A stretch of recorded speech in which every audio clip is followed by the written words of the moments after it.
Vai, João, mais uma informação para a gente ouvir Silvio Navarro por aqui. O jornalista Oswaldo Eustáquio vai enfrentar uma audiência de extradição na Espanha no dia 6 de fevereiro. Considerado foragido, o judiciário do país europeu vai julgar o pedido para que ele seja extraditado para o Brasil.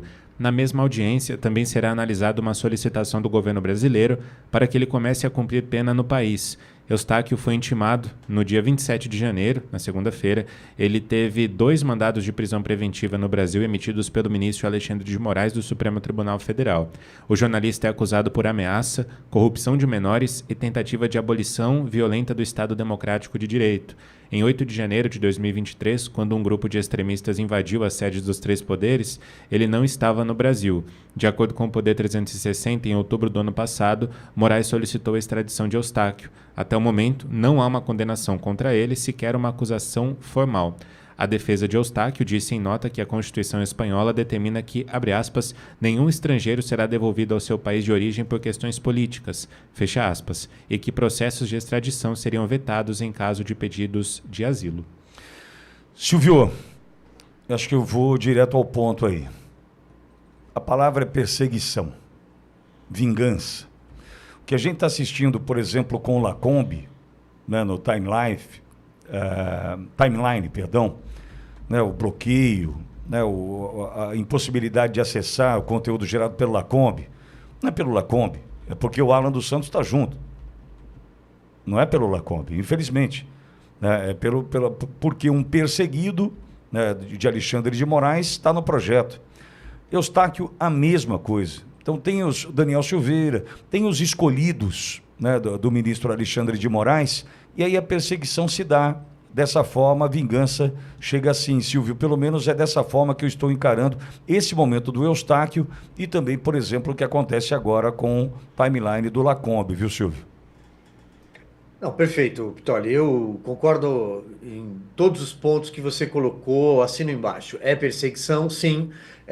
Não tenho nenhuma procuração para defender o Eustáquio, eu sequer o conheço, mas entendo que se trata de uma perseguição. Ele faz parte de uma lista hoje, neste gabinete do Supremo Tribunal Federal, que tem 21 inquéritos, né? Soubemos recentemente que 15 deles correlatos ao 8 de janeiro, aquele tumulto de Brasília, e nesses inquéritos que começam lá atrás, né? Tem inquérito fazendo aniversário, que foi inaugurado de ofício, de forma ilegal, em 2019, o 4781, e aí ele se degenerou numa série de tentáculos que se comunicam sigilosamente, secretamente. Pois bem, com uma Polícia Federal a serviço de um gabinete, a serviço deste ministro do Supremo Tribunal Federal, Alexandre de Moraes.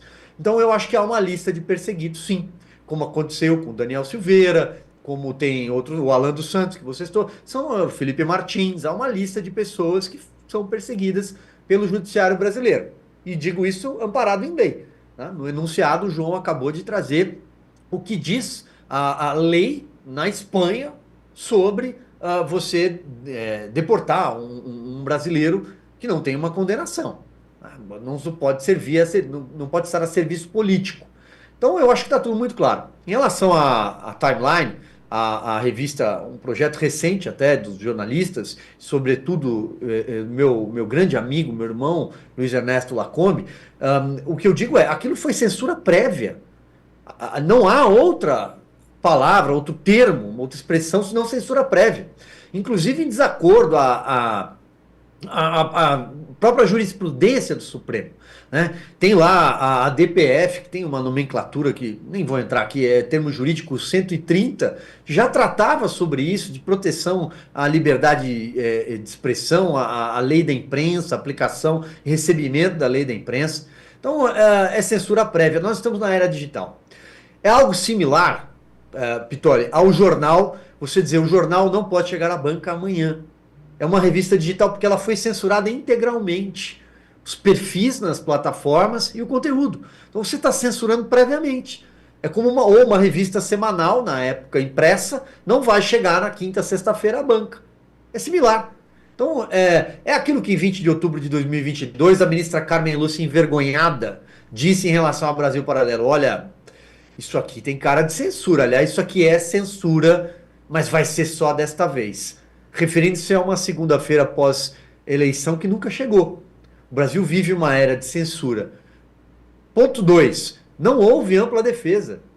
É necessário dar a ampla defesa a timelines, caso, eventualmente, algum conteúdo tenha saído da curva. Vamos usar o português claro. Né? Ou não estava em completo acordo daquilo que os ministros do Supremo entendem. Bom, mas deu direito à defesa, não foi dada. Não foi concedido o direito à defesa. 2, não poderia ter sido iniciado no Supremo Tribunal Federal, não é o juízo de direito. Todo brasileiro, traficantes, assassinos, todos eles têm direito a recorrer, por exemplo, ao duplo grau de jurisdição, a você recorrer à análise, à reanálise do caso por um outro tribunal. Tudo isso que acontece no Supremo Tribunal Federal ocorre na última corte recursal do país. Não há quem recorrer, senão a Deus. Então, o Brasil vive hoje uma era de absurdos, uma página escura da história do judiciário. Não estou atacando o judiciário, acho que o Supremo Tribunal Federal deve permanecer intacto na Praça dos Três Poderes, que tem 3 poderes. Tem o Legislativo e tem o Executivo. O Supremo Tribunal Federal não pode legislar, ele não pode invadir prerrogativas de outros poderes, e ele não tem um poder que a Constituição de 1988 não lhe concedeu, que é o poder moderador. Esse foi extinto depois da Constituição de 1824 em benefício de Dom Pedro. Silvio, e lembrando o seguinte, como você já mencionou, e eu ia só fazer esse comentário na mesma linha que o teu, porque tudo começou errado. É difícil a gente fazer o comentário em cima disso, tanto do Eustáquio quanto do Lacombe, do Timeline, porque, veja, a gente está comentando algo que começou errado. Então a gente está discutindo agora, olha, será que ele tem que ser extraditado ou não? Não, ele não tinha nem que ser julgado, ele não tinha que estar fora do país, ele não tinha que estar passando por isso, o Lacombe também não. Então a gente está discutindo algo, né, as consequências de algo que começou absolutamente errado, né, Silvio? É isso que incomoda, né? É isso que incomoda, Pitoli, e é exatamente, esse é o ponto. Começou errado. Talvez tenha sido ali um ponto de inflexão. Porque esse inquérito 4781, que é o Matriz, ele foi aberto de forma ilegal, ele foi aberto de ofício.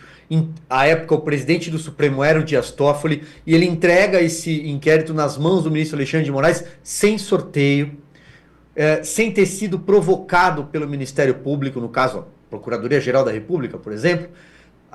O sistema penal brasileiro ele é basicamente acusatório. Então não houve uma manifestação prévia do Ministério Público. Houve uma abertura numa canetada que faz ali uma leitura de um ponto do regimento interno do próprio Supremo muito questionável.